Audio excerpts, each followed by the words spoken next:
ओम नमो भगवते वासुदेवाय। धार्मिक शास्त्रों के अनुसार आषाढ़ मास के शुक्ल पक्ष के दिन भगवान विष्णु ने 4 मास के लिए योग निद्रा ली थी। वहीं भाद्रपद के शुक्ल पक्ष की एकादशी के दिन करवट लेंगे।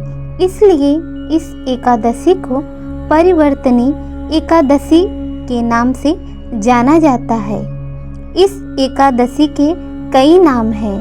पाप कुंसा एकादशी, पद्मा एकादशी जयंती, ऐसे ही नामों से जाना जाता है। माना जाता है कि इस दिन भगवान विष्णु की विधिवत पूजा करने के साथ व्रत रखने से हर तरह के पापों से मुक्ति मिल जाती है और मोक्ष की प्राप्ति भी होती है। इसके साथ ही सुख समृद्धि का आशीर्वाद भी मिलता है। इस दिन वामन अवतार की विधिवत पूजा करने से सभी पापों से मुक्ति मिल जाती है और व्यक्ति को मृत्यु के बाद मोक्ष की प्राप्ति होती है। इस बार यह परिवर्तनी एकादशी 26 सितंबर दिन मंगलवार 2023 को है और इसका पारण दिन 7 सितंबर को होगा। हिंदू धर्म में एकादशी का बहुत अधिक महत्व है। शास्त्रों के अनुसार इस दिन व्रत रखने से कुंडली में मौजूद हर ग्रह की स्थिति सही हो जाती है। इसके साथ ही चंद्रमा की स्थिति मजबूत होती है। इसलिए इस दिन व्रत अवश्य रखना चाहिए और पूजा अवश्य करनी चाहिए। इस दिन पूजा का शुभ मुहूर्त 26 सितंबर को सुबह से है। इस दिन व्रती लोग ब्रह्म मुहूर्त में उठकर सभी कामों से निवृत्त होकर स्नान आदि कर लें। इसके बाद साफ सुथरे वस्त्र धारण करके व्रत का संकल्प ले भगवान विष्णु की पूजा आरंभ करें। सबसे पहले उन्हें पुस्तक के माध्यम से जल अर्पित करें। भगवान विष्णु को पीले रंग का चंदन, कुमा, अक्षत आदि लगाए। भगवान विष्णु को फूल, माला, तुलसी दल अवश्य चढ़ाए। भगवान विष्णु को भोग लगाए। घी का दीपक और धूप जलाकर भगवान विष्णु की एकादशी व्रत का पाठ करें। पाठ करने के बाद भगवान विष्णु की चालीसा मंत्र का जाप करें। उसके बाद विधिवत उनकी आरती करें और अंत में जो भी भूल चूक हुई हो उसके लिए माफी अवश्य मांग लें। इस दिन व्रत का कथा अवश्य सुने। कथा इस प्रकार है। पांडु नंदन अर्जुन ने कहा कि हे प्रभु, भादो माह की शुक्ल पक्ष की एकादशी का क्या नाम है तथा उसके व्रत का क्या विधान है? उस एकादशी के उपवास को करने से किस फल की प्राप्ति होती है? हे कृष्ण, कृपा कर यह सब समझाकर मुझसे कहिए।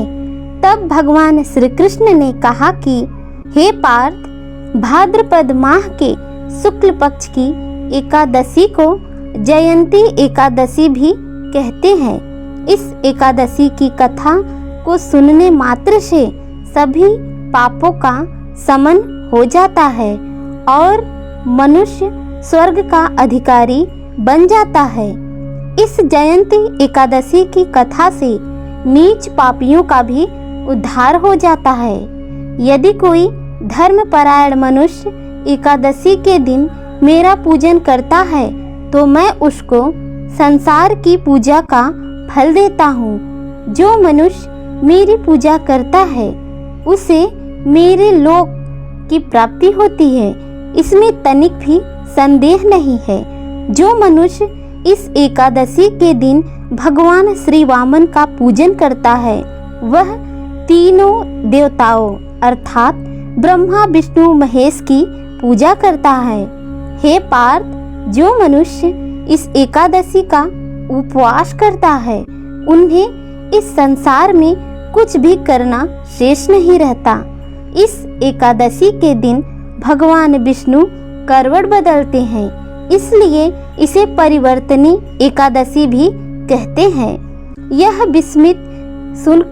यह सुनकर अर्जुन विस्मित होकर पूछने लगे, हे जनार्दन, आपके वचनों को सुनकर मैं भ्रम में पड़ गया हूँ कि आप किस प्रकार सोते तथा करवट बदलते हैं।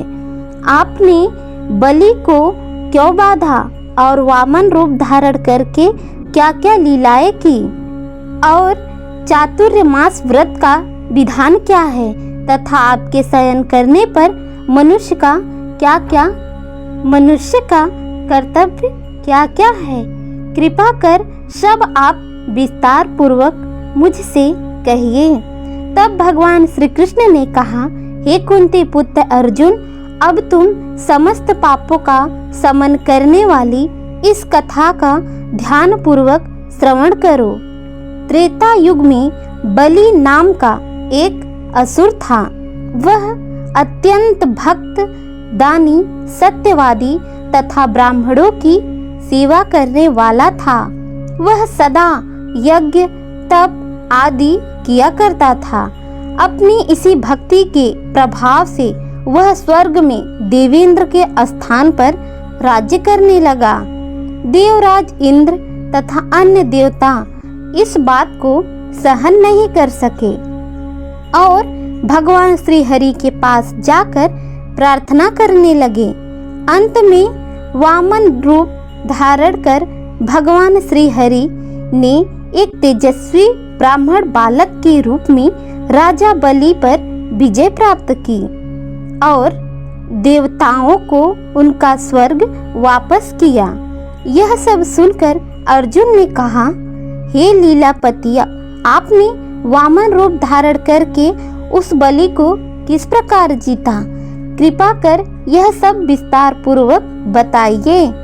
तब भगवान श्री कृष्ण ने कहा, मैंने वामन रूप धारण करके राजा बलि से याचना की कि हे राजन, तुम मुझे 3 पग भूमि दान दे दो, इससे तुम्हें 3 लोक के दान का फल प्राप्त होगा।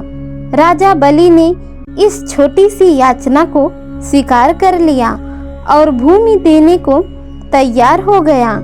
जब उसने मुझे वचन दिया तब मैंने अपना आकार बढ़ाया और भूलोक में पैर, भुवन लोक में जंघा, स्वर्ग लोक में कमर, महलोक में पेट, जनलोक में हृदय, तपलोक में कथ और सत्यलोक में मुख रखकर अपने शीर्ष को ऊंचा उठा लिया। उस समय सूर्य, नक्षत्र, इंद्र तथा अन्य देवता मेरी स्तुति करने लगे। तब मैंने राजा बलि से पूछा कि हे राजन, अब मैं तीसरा पग कहाँ रखूं?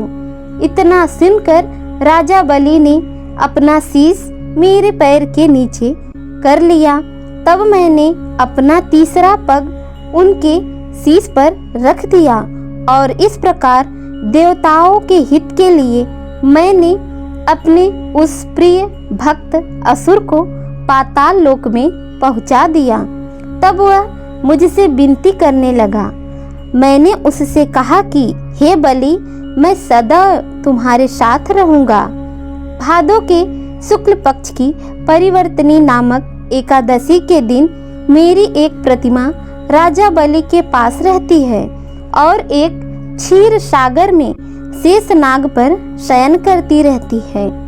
इस एकादशी को भगवान विष्णु सोते हुए करवट बदलते हैं। इस दिन त्रिलोकीनाथ श्री विष्णु भगवान की पूजा की जाती है।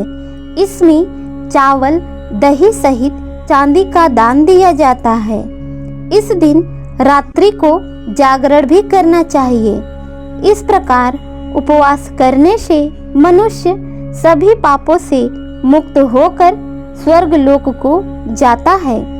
जो मनुष्य पापों को नष्ट करने वाली इस एकादशी व्रत की कथा सुनते हैं या कहते हैं, उन्हें अश्वमेध यज्ञ के फल की प्राप्ति होती है। दान करने के उपरांत मनुष्य को अभिमान नहीं करना चाहिए। राजा बलि ने अभिमान किया और पाताल को चला गया। इससे इस बात का भी बोध होता है कि अति हर कार्य की बुरी होती है। आप सभी को परिवर्तनी एकादशी की हार्दिक शुभकामनाएं। ओम नमो भगवते वासुदेवाय।